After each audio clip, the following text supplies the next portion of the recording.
Hey there, Becca here from Inside the Square, and in this tutorial, I'm going to teach you how you can use your own custom icon for the accordion block in your Squarespace website. The codes I'm about to share with you are listed in the description below, but there are two key parts of this code that you'll want to customize for your own unique website.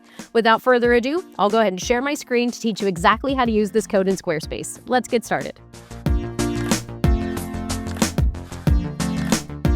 Here we are inside Squarespace, and to add this code, I'm going to navigate to Pages, then I'll select Website Tools, and then Custom CSS. Now, before we add our custom code, I want you to click on this option here right above the CSS panel.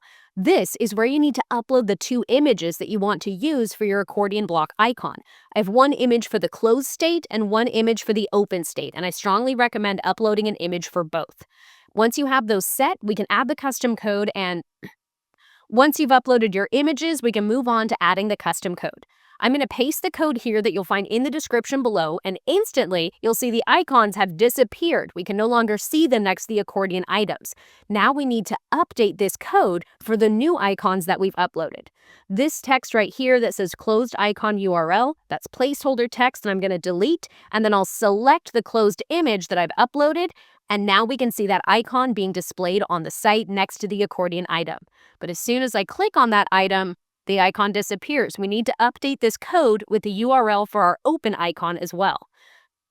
This placeholder text right here that says open icon URL, let's remove it, and we'll select the open image that we've uploaded to our custom files. And now we can see we have a unique icon for the open state and the closed state for our accordion block. After you've customized this code with your own image URLs, select Save when you're done, and you'll be good to go.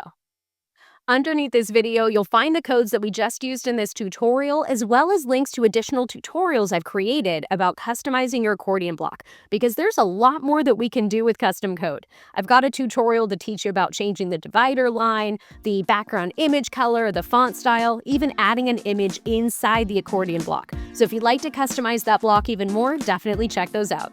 Thank you so much for watching this video. I truly hope you enjoyed it. If you did, give it a like and let me know in the comments. And most importantly, have fun with your Squarespace website. Bye for now.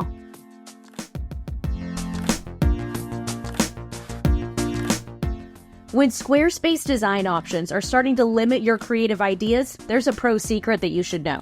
Creating your own code for Squarespace is not that complicated. I taught myself how to do it, and now I've taught thousands of Squarespacers around the world how to do it too.